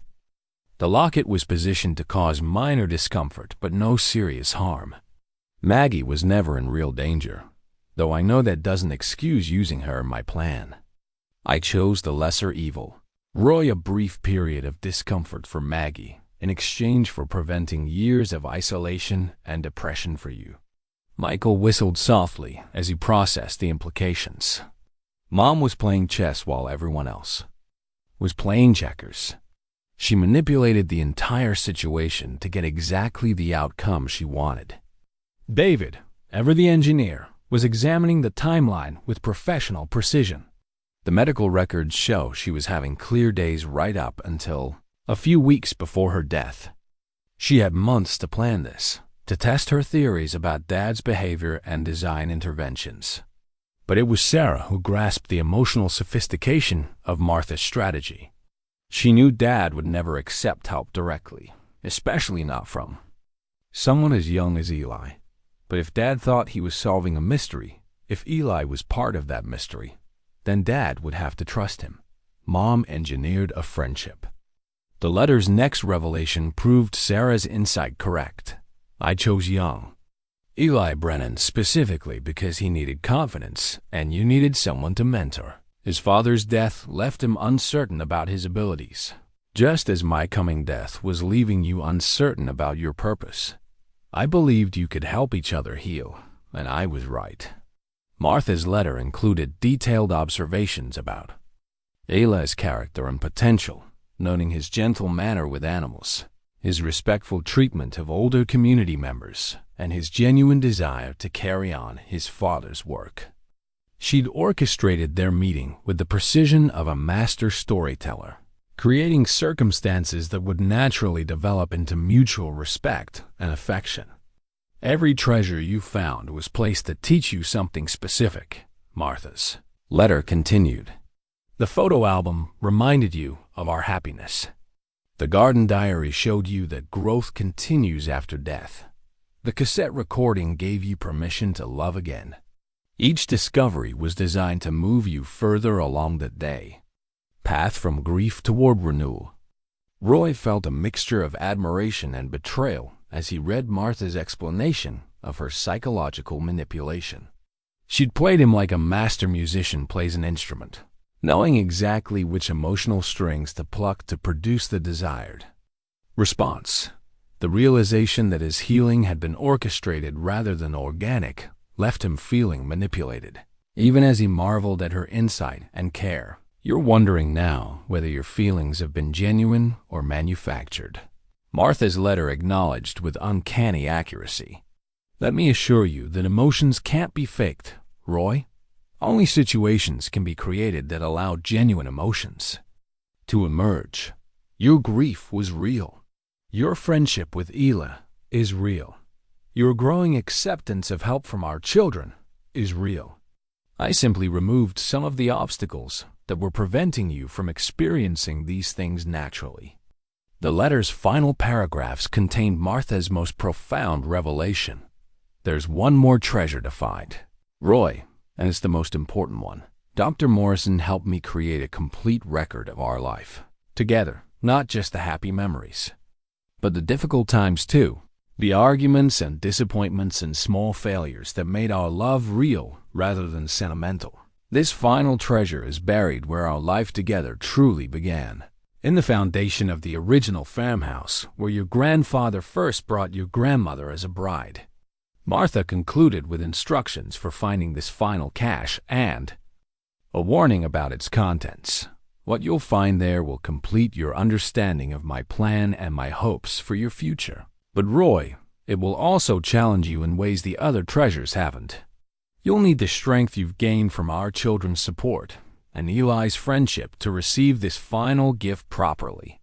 Don't go alone, and don't go until you're ready to learn something about our marriage that might surprise you. The letter was signed simply, "Your devoted wife, Martha," but below her signature, she'd added a postscript that made Roy's hands tremble. "Plus, remember that love isn't diminished by complexity. Roy, sometimes the deepest love requires the most difficult choices. Trust that everything I did was motivated by my desire for your happiness, even when it might not feel that way." As Roy finished reading, the kitchen fell into silence, broken only by the ticking of the clock Martha had wound.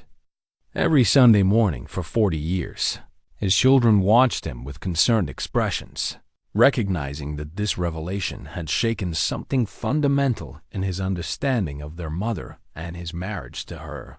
"Dad," Sarah said gently, "how do you feel about all this?"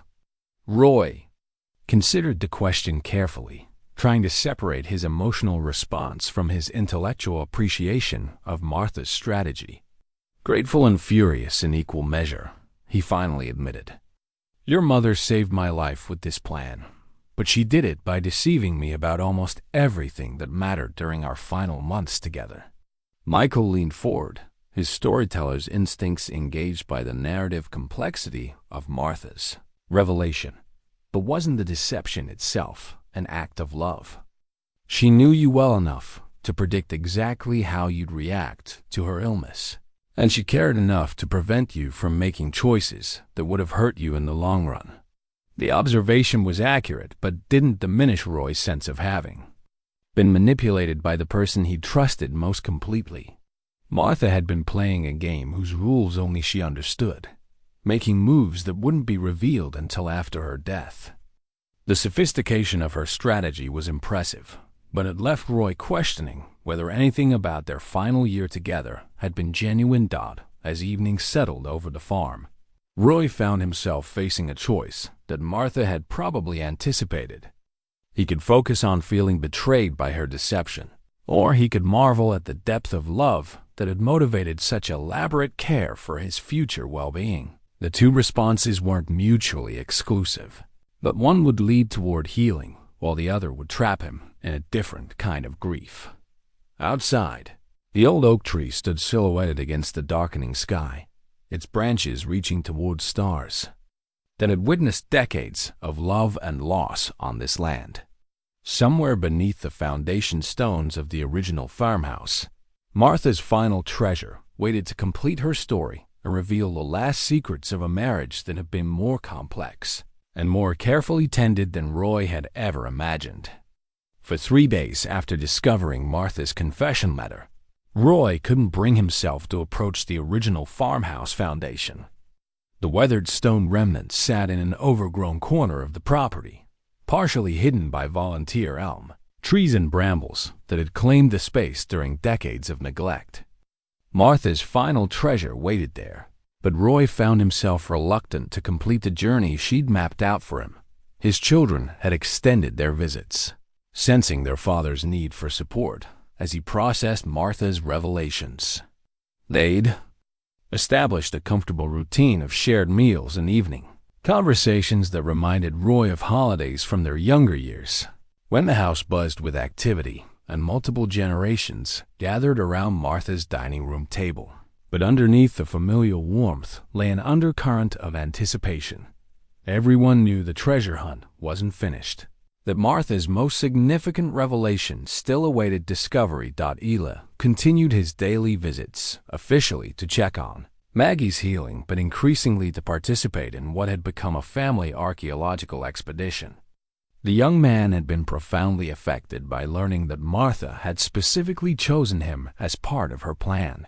and his confidence in his veterinary abilities had grown noticeably since understanding that Martha Harris had believed in his potential enough to orchestrate their meeting.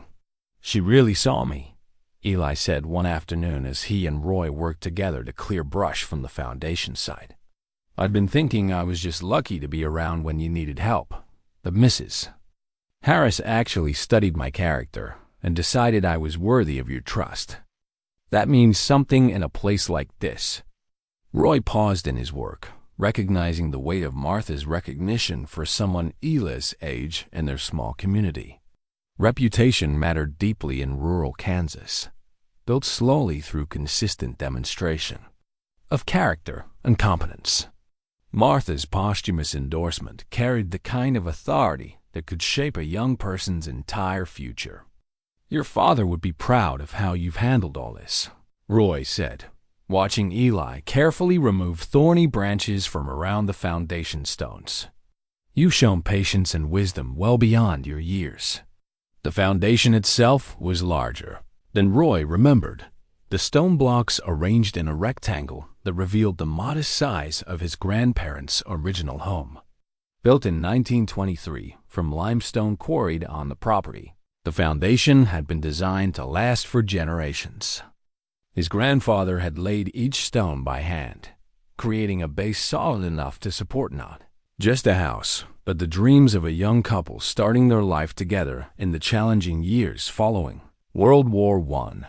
Roy's grandmother had lived in that house for 63 years, raising 4 children and countless grandchildren within its simple walls. She died there in 1986, in the bedroom where she'd given birth to Roy's father, surrounded by 3 generations of family who'd gathered to say goodbye.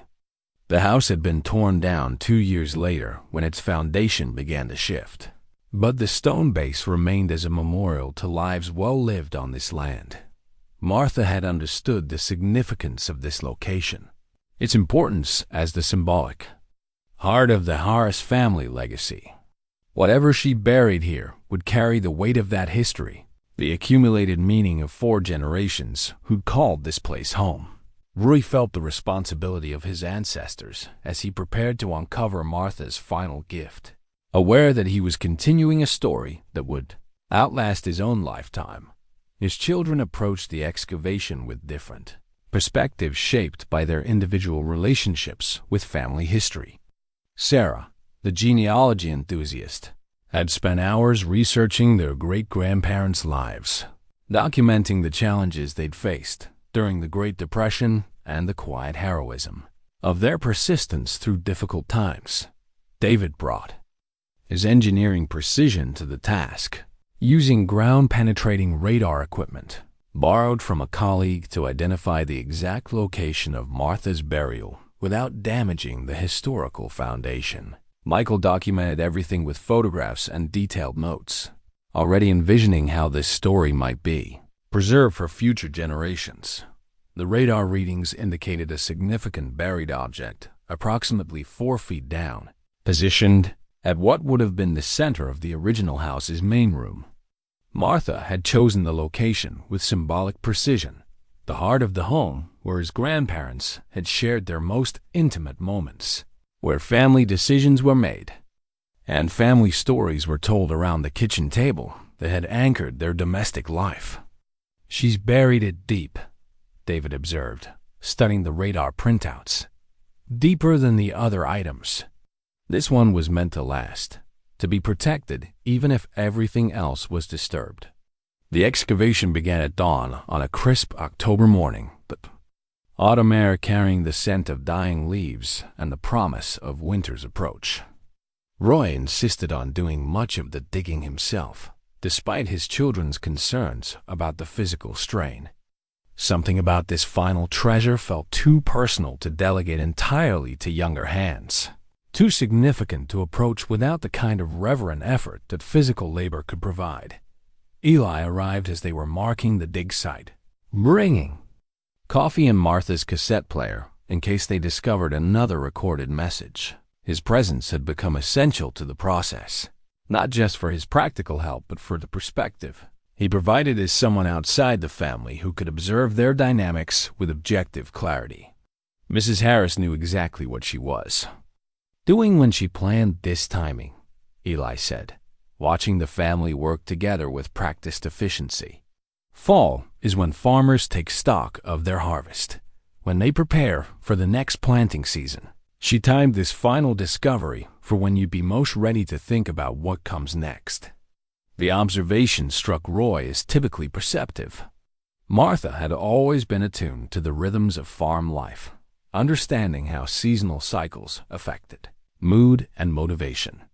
Her timing of this final revelation showed the same careful attention to psychological readiness that had characterized her entire plan. As they dug deeper, Roy found himself sharing memories of his grandparents with his children.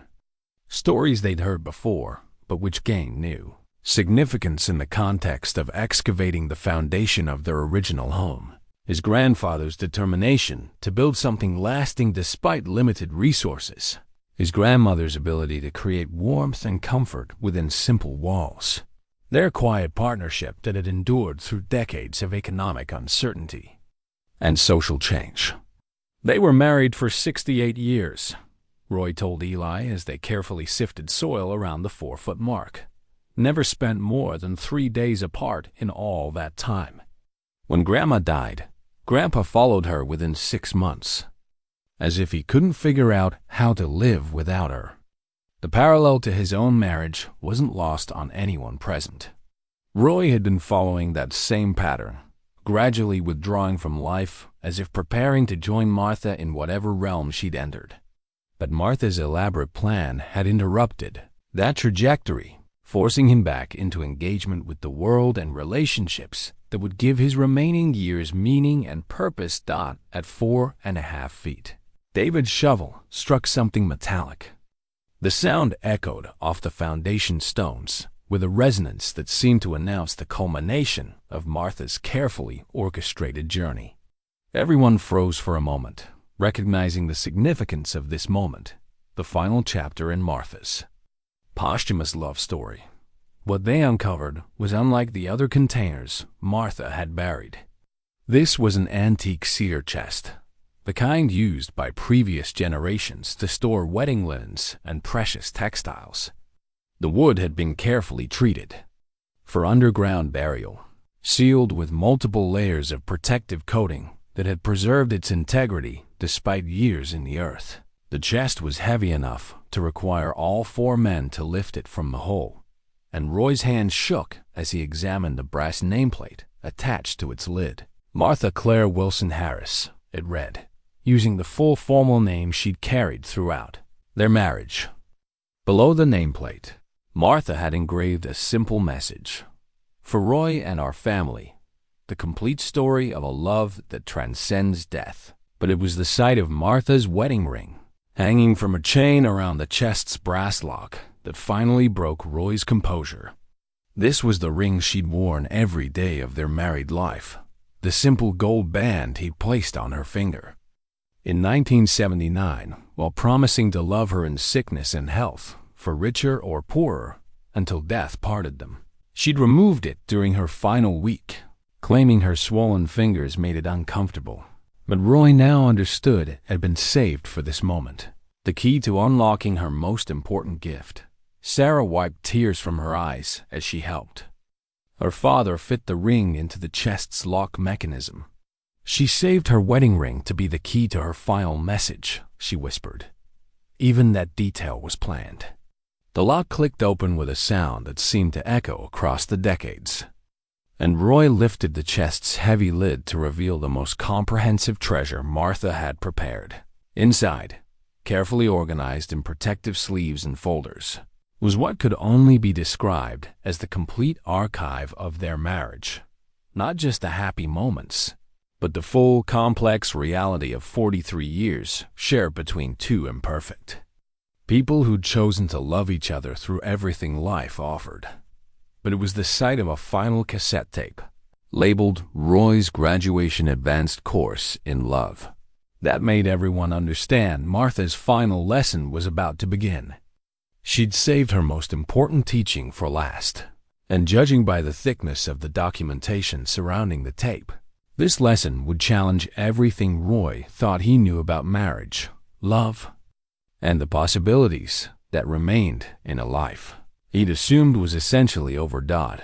As the afternoon light began to fade across the Kansas prairie, Roy Harris sat beside his wife's final treasure chest, surrounded by his children and the young man Martha had chosen to help him heal, preparing to receive the last and most transformative gift from the woman who'd spent her dying months, ensuring that his life would continue to bloom long after her seasons had ended.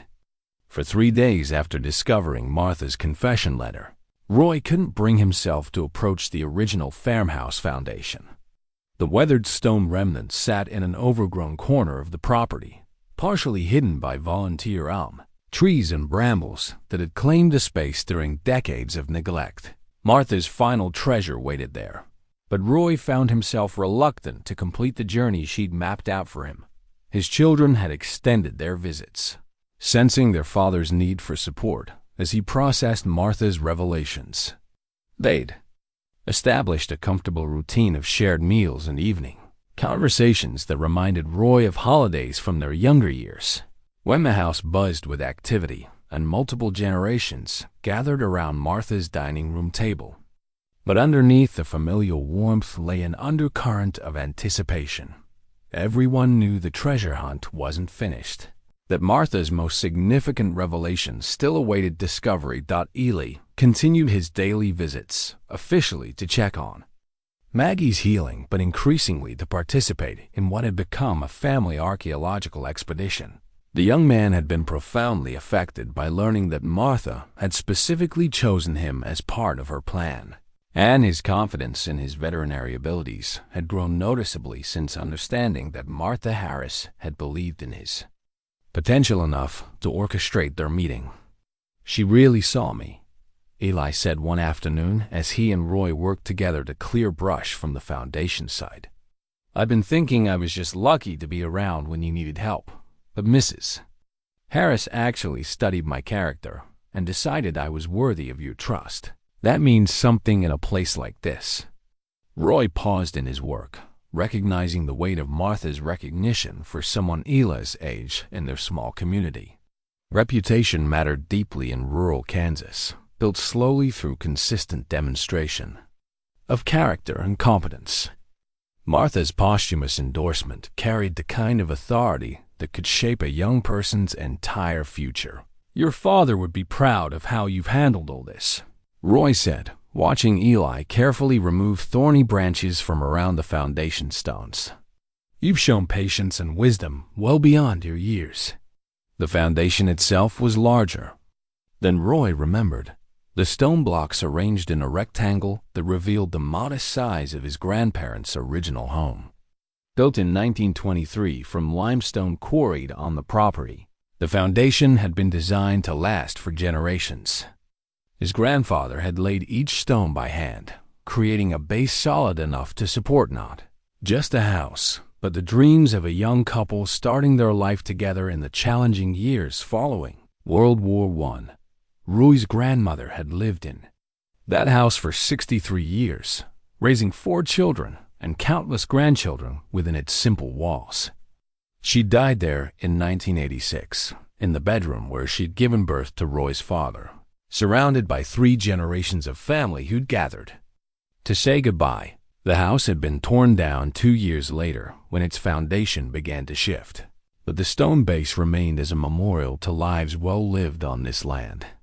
Martha had understood the significance of this location, its importance as the symbolic heart of the Harris family legacy. Whatever she buried here would carry the weight of that history, the accumulated meaning of 4 generations who'd called this place home. Roy felt the responsibility of his ancestors as he prepared to uncover Martha's final gift, aware that he was continuing a story that would outlast his own lifetime. His children approached the excavation with different perspectives shaped by their individual relationships with family history. Sarah, the genealogy enthusiast, had spent hours researching their great-grandparents' lives, documenting the challenges they'd faced during the Great Depression and the quiet heroism of their persistence through difficult times. David brought his engineering precision to the task, using ground-penetrating radar equipment borrowed from a colleague to identify the exact location of Martha's burial without damaging the historical foundation. Michael documented everything with photographs and detailed notes, already envisioning how this story might be preserved for future generations. The radar readings indicated a significant buried object, approximately 4 feet down, positioned at what would have been the center of the original house's main room. Martha had chosen the location with symbolic precision, the heart of the home where his grandparents had shared their most intimate moments, where family decisions were made, and family stories were told around the kitchen table that had anchored their domestic life.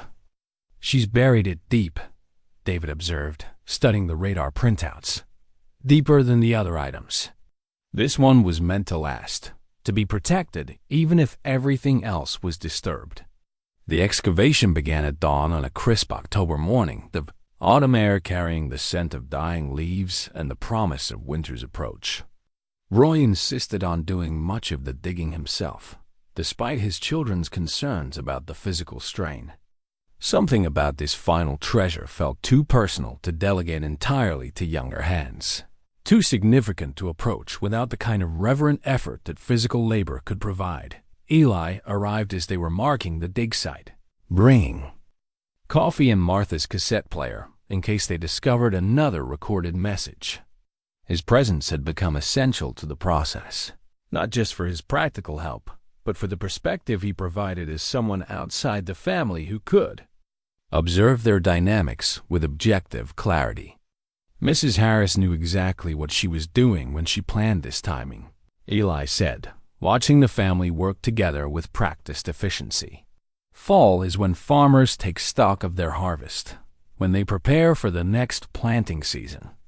She timed this final discovery for when you'd be most ready to think about what comes next. The observation struck Roy as typically perceptive. Martha had always been attuned to the rhythms of farm life, understanding how seasonal cycles affected mood and motivation. Her timing of this final revelation showed the same careful attention to psychological readiness that had characterized her entire plan. As they dug deeper, Roy found himself sharing memories of his grandparents with his children, stories they'd heard before, but which gained new significance in the context of excavating the foundation of their original home. His grandfather's determination to build something lasting despite limited resources. His grandmother's ability to create warmth and comfort within simple walls. Their quiet partnership that had endured through decades of economic uncertainty and social change. They were married for 68 years, Roy told Eli as they carefully sifted soil around the 4-foot mark. Never spent more than 3 days apart in all that time. When Grandma died, Grandpa followed her within 6 months, as if he couldn't figure out how to live without her. The parallel to his own marriage wasn't lost on anyone present. Roy had been following that same pattern, gradually withdrawing from life as if preparing to join Martha in whatever realm she'd entered.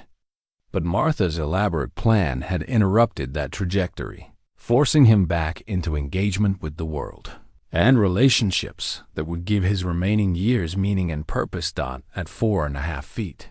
David's shovel struck something metallic.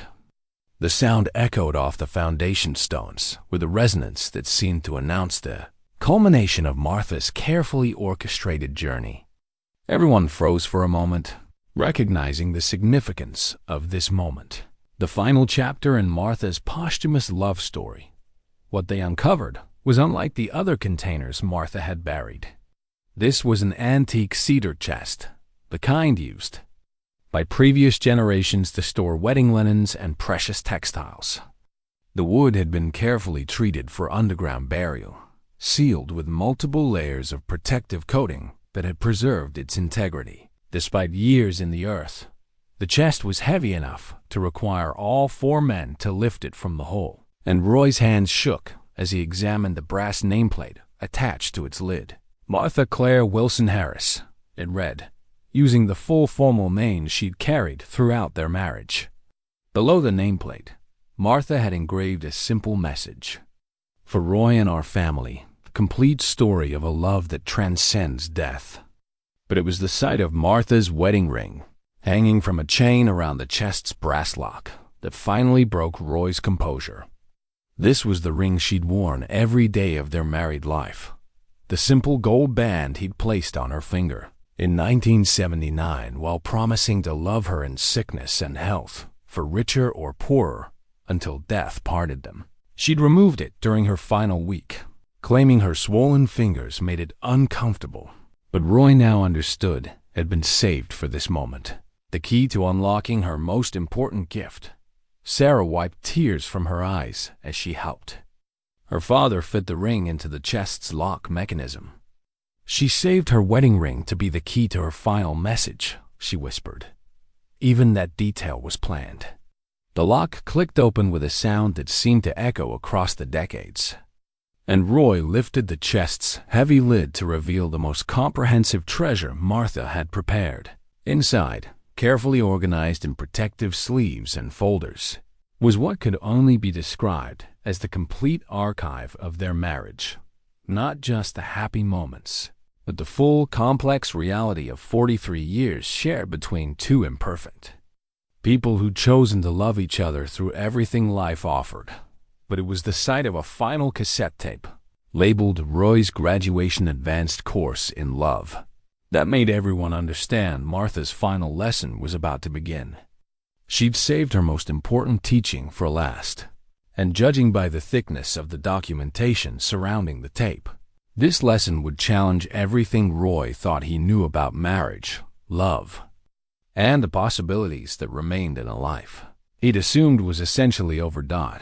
As the afternoon light began to fade across the Kansas prairie, Roy Harris sat beside his wife's final treasure chest, surrounded by his children and the young man.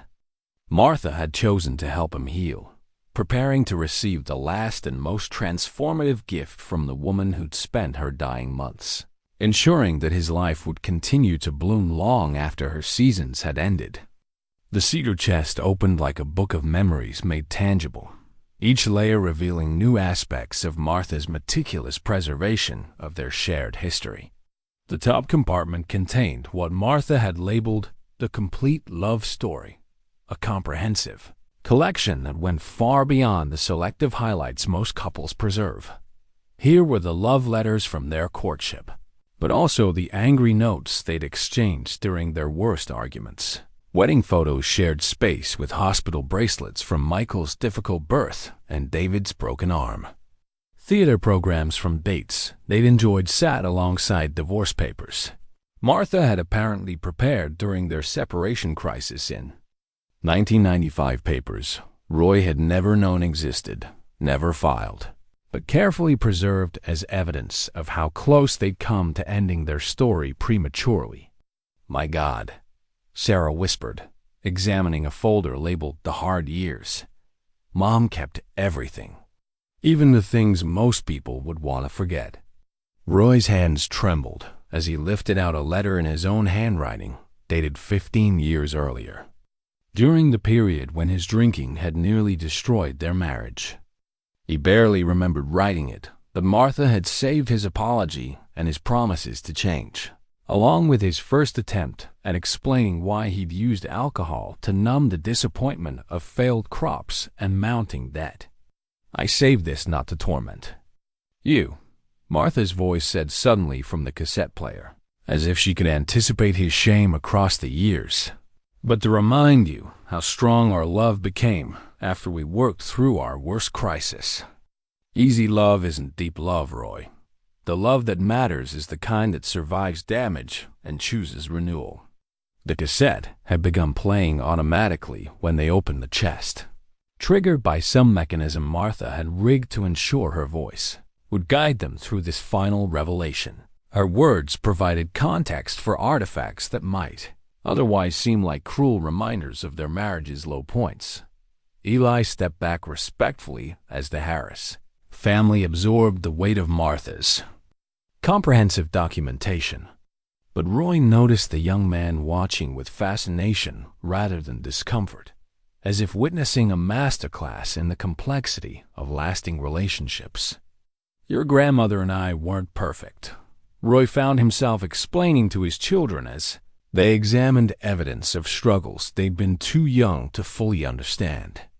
"We came close to divorce twice, went through years when we barely spoke beyond necessary household coordination, fought about money and parenting, and your mother's dreams of traveling that I kept postponing."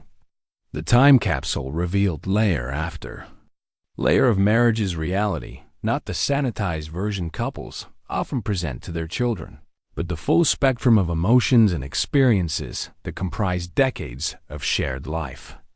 Martha had preserved evidence of their passionate early years alongside documentation of the mundane middle period when they'd sometimes felt more like business partners than lovers. "Look at this," Michael said, holding up a small notebook filled with Martha's handwriting. "It's a record of every fight you two had, complete with dates, causes, and resolutions." Roy opened the notebook with trepidation. But what he found there wasn't a catalog of grievances. It was Martha's analytical approach to understanding the patterns that created conflict in their marriage and the strategies that had helped them move past disagreements toward deeper understanding. March 15, 1987, read one entry. "Fought about Roy's mother's criticism of my housekeeping. Real issue isn't cleanliness standards. It's Roy's inability to defend me against family criticism because he doesn't want conflict. Resolution. Roy needs to understand that avoiding conflict with his mother creates conflict with his wife. Chose his marriage over family peace. Important precedent." Entry after entry revealed Martha's systematic study of their relationship dynamics, her careful observation of what worked and what didn't, her ongoing effort to understand how two imperfect people could build something lasting together. She'd approached their marriage like a scientist studying a fascinating phenomenon, documenting both successes and failures with equal attention. "She was taking notes on us," David marveled, reading over Roy's shoulder. "For 43 years, Mom was conducting research on how to make marriage work." The insight struck Roy with particular force. Martha had treated their relationship as worthy of serious study and invested intellectual as well as emotional energy in understanding how to love him more effectively. The notebook revealed decades of trial and error, careful observation of what made him feel valued versus what made him withdraw, systematic experimentation with different approaches to conflict resolution. One section of the notebook was labeled Roy's Love Languages Field Notes. Martha had documented his responses to different expressions of affection with scientific thoroughness. Responds well to acts of service, favorite meals, organized workspace, but withdraws from excessive verbal affirmation. Physical touch important but must be initiated carefully. Respects his need for control over physical intimacy. Gift-giving should be practical rather than sentimental tools and books preferred over jewelry or decorative items. Your mother studied me like I was her dissertation topic, Roy said, laughing despite the tears in his eyes. She figured out how to love me better than I knew how to love myself.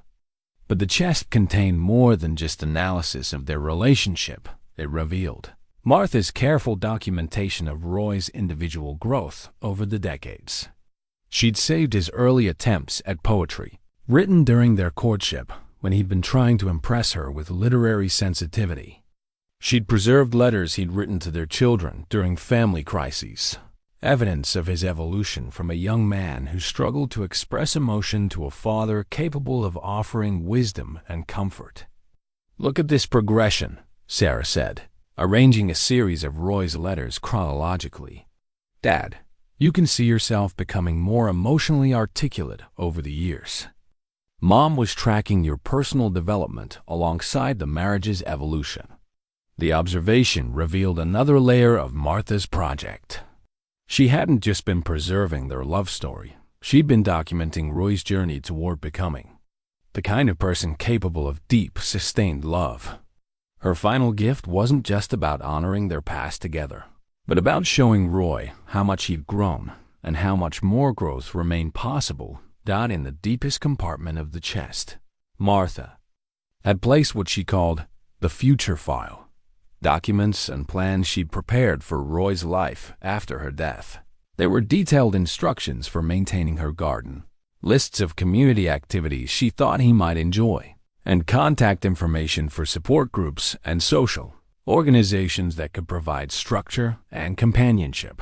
But most significantly, there was a letter addressed to Roy's next love, an envelope Martha had prepared for a woman who might not yet exist, filled with insights about Roy's character and needs that only a wife of 43 years could provide. "She wrote a letter to your future girlfriend?" Michael asked, his voice incredulous. Roy's hand shook as he held the sealed envelope. The very existence of such a document challenged his assumption that loving Martha meant remaining permanently loyal to her memory. But Martha's cassette voice continued to guide him through her reasoning. "Roy, I know you're holding that letter and wondering if opening it constitutes some kind of betrayal." Martha's recorded voice said with uncanny accuracy, "Let me be clear, the betrayal would be refusing to open it. I spent months writing that letter, and I expect you to read it when you're ready to receive its message, but not today. Today is about understanding what we built together. Tomorrow is about understanding what you might build next." The cassette tape continued to play Martha's voice as twilight settled over the farm, her words weaving through the evening air like a final conversation between husband and wife. But it was the video camera hidden beneath the chest's documents that provided Martha's most profound surprise, a small digital device she'd somehow learned to operate during her final months, containing what the label described as Martha's final video message: "Advanced Course in Love. I recorded this during my last clear week."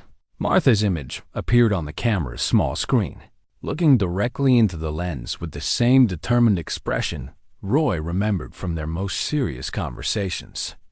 Despite the ravages of her illness, her eyes held the sharp intelligence that had first attracted him 45 years earlier. Roy's children gathered around the small screen, mesmerized by this final opportunity to see their mother's face animated with purpose and love. Eli positioned himself where he could see, but remained respectfully outside the family circle, understanding that this moment belonged to Martha's primary legacy.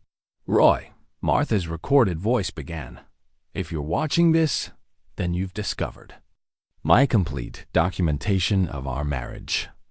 You've seen the fights we had, the mistakes we made, the times we nearly gave up on each other.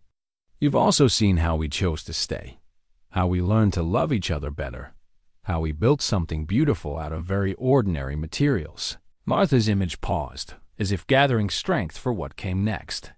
When she continued, her voice carried the weight of final revelations.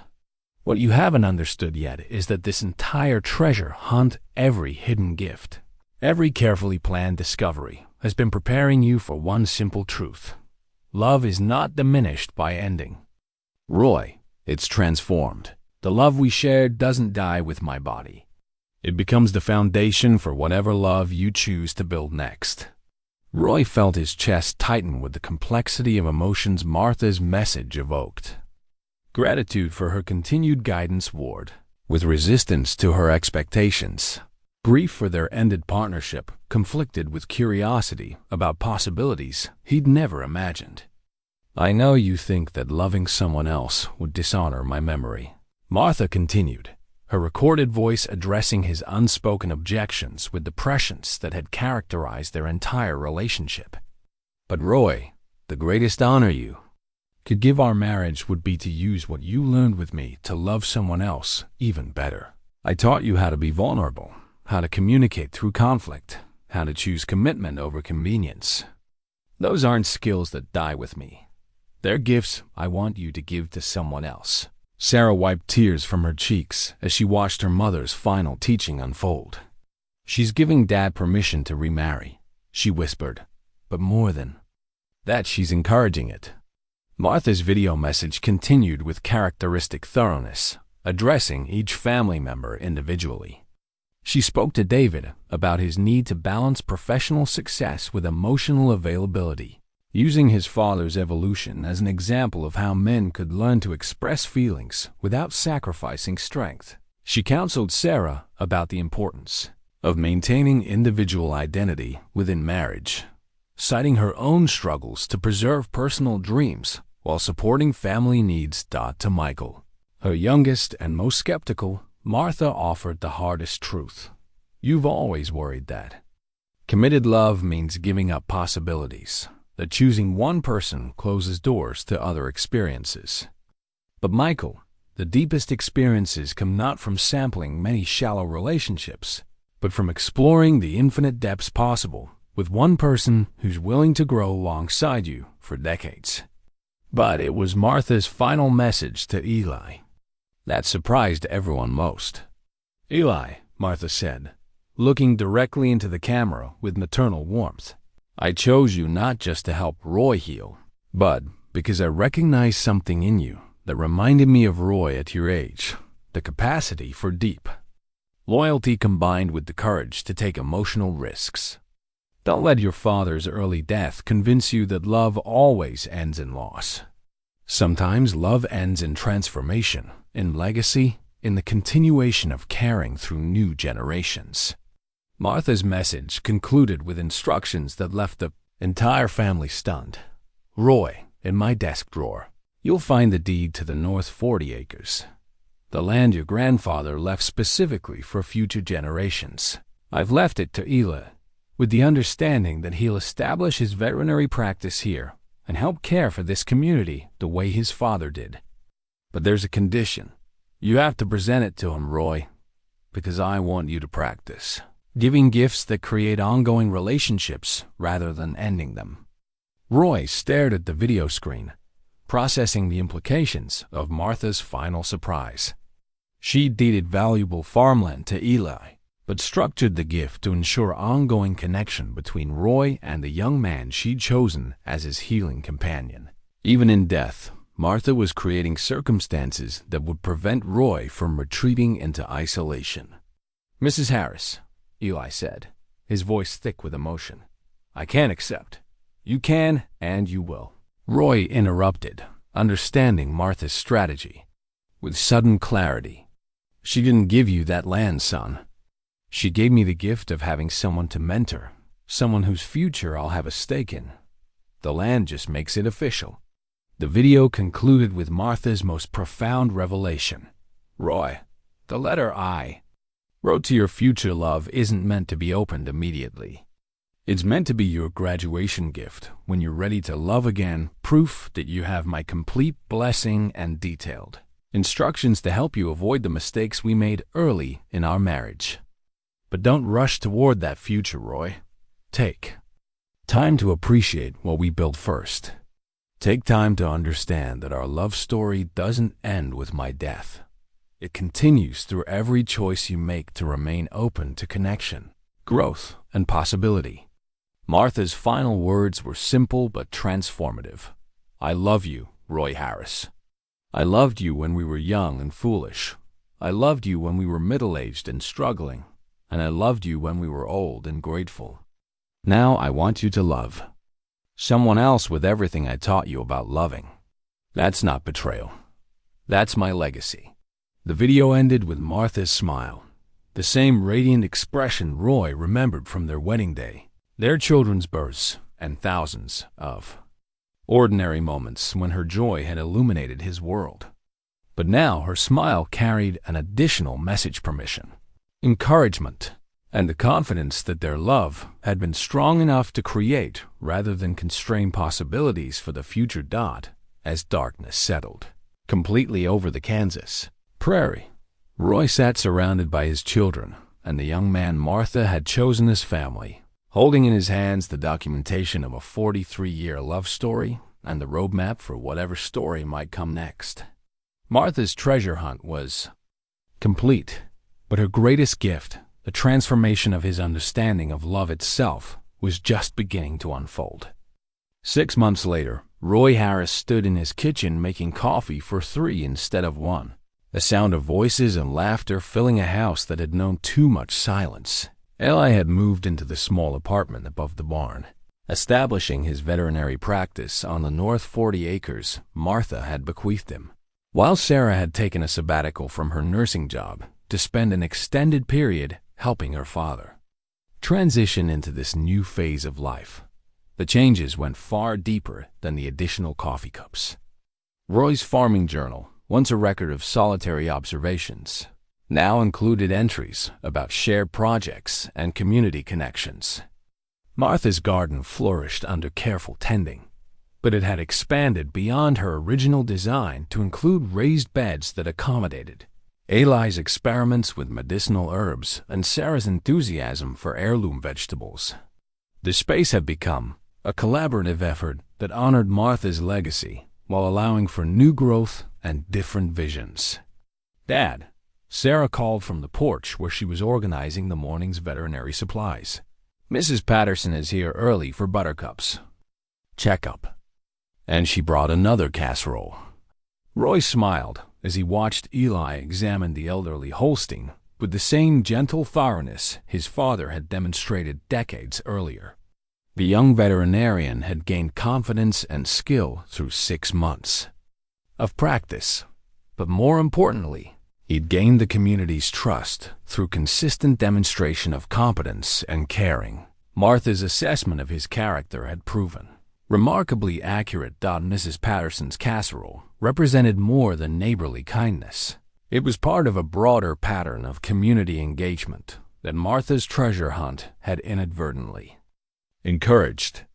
Word of the elaborate love story had spread through their small town with the kind of gentle curiosity that characterized rural communities, and Roy found himself receiving visitors who wanted to hear about Martha's plan firsthand. Rather than feeling invaded, he discovered that sharing Martha's story created connections that enriched rather than depleted his emotional energy.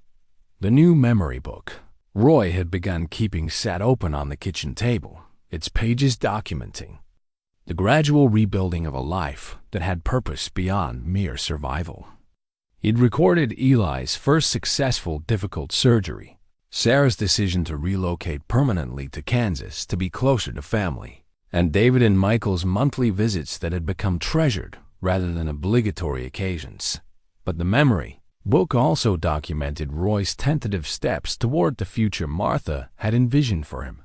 He joined the local historical society, sharing stories about his grandparents and great-grandparents that helped preserve the community's collective memory. He'd begun mentoring young farmers through the Agricultural Extension Office, discovering that his decades of experience had value for the next generation struggling with their own challenges. Most significantly, the memory book included entries about Eleanor Fitzgerald, the widowed librarian who'd helped him research historical documents for the Historical Society. Their friendship had developed naturally over shared interests in local history and literature, growing from professional collaboration to personal companionship with the kind of organic progression Martha's elaborate orchestrations had been designed to encourage. "Eleanor's coming by this afternoon to see the garden," Roy mentioned to Sarah as she finished organizing supplies. "She's interested in Martha's companion planting techniques for the library's demonstration garden." Sarah's knowing smile suggested. She understood that Eleanor's visits had expanded beyond professional consultation, but she offered no commentary beyond pleased approval. Martha's influence had taught the entire family to recognize and nurture love in whatever forms it chose to appear. The letter Martha had written to Roy's next love remained unopened in Roy's dresser drawer, waiting for the moment when theoretical possibility became practical consideration. Roy wasn't ready for that conversation yet, but he no longer viewed it as an impossibility or betrayal. Martha's comprehensive education and love's transformative nature had prepared him to eventually receive whatever guidance she'd prepared for. That future relationship, Eli's successful establishment of his practice, had created the kind of ongoing legacy Martha had envisioned. Young farmers throughout the county brought their animals to someone who understood both veterinary science and the economic realities of agricultural life. The North 40 acres had been converted into a model small animal hospital that served the broader region while maintaining the personal touch that characterized rural veterinary care. "Mr. Harris," Eli called from the barn where he was finishing Buttercup's examination. "Would you mind helping me with the documentation? Mrs. Patterson wants to discuss breeding recommendations, and I value your opinion on her herd's genetics." The request represented the kind of collaborative relationship Martha had engineered, Eli bringing medical expertise while Roy contributed decades of practical knowledge about local farming conditions and animal husbandry. Neither man could provide complete service alone, but together they offered something valuable to their community. As the afternoon progressed, Roy found himself reflecting on the transformation Martha's treasure hunt had accomplished. 6 months earlier, he'd been a man practicing for death, gradually withdrawing from engagement with life while maintaining the minimum connections necessary for basic survival. Martha's elaborate intervention had not only interrupted that trajectory, but had provided him with tools and relationships that made continued growth not just possible but inevitable. Eleanor's arrival brought fresh energy to the farm, her enthusiasm for Martha's garden design creating opportunities for Roy to share memories that celebrated rather than mourned their marriage. She listened with genuine interest to stories about Martha's experiments with heritage seeds and organic pest control, asking questions that revealed both respect for Martha's expertise and curiosity about continuing her work. Martha would be pleased to know her techniques are being preserved and shared, Eleanor said, examining the detailed plant markers Martha had created for each variety. "She created something beautiful here that deserves to continue growing." The observation captured the essence of what Martha had accomplished through her elaborate plan. Rather than creating a shrine to past love, she'd established living systems that would continue evolving long after her death. Her garden would change with each season, incorporating new ideas while maintaining the foundational principles she'd established. Similarly, her influence on Roy's character would continue developing through new relationships and challenges she couldn't have anticipated but had prepared him to navigate. As evening approached and the day's visitors departed, Roy sat on the porch swing where he and Martha had shared thousands of conversations about dreams, disappointments, and daily observations. Maggie slept at his feet, her scar from Eli's surgery barely visible beneath her thick coat, while the sounds of evening farm life provided a familiar backdrop to his reflections. The treasure hunt that had begun with a mysterious locket had revealed truths about love that Roy was still processing. Martha's greatest gift hadn't been the individual artifacts she'd buried around the farm, but the understanding that love is not diminished by transformation, it's strengthened by it.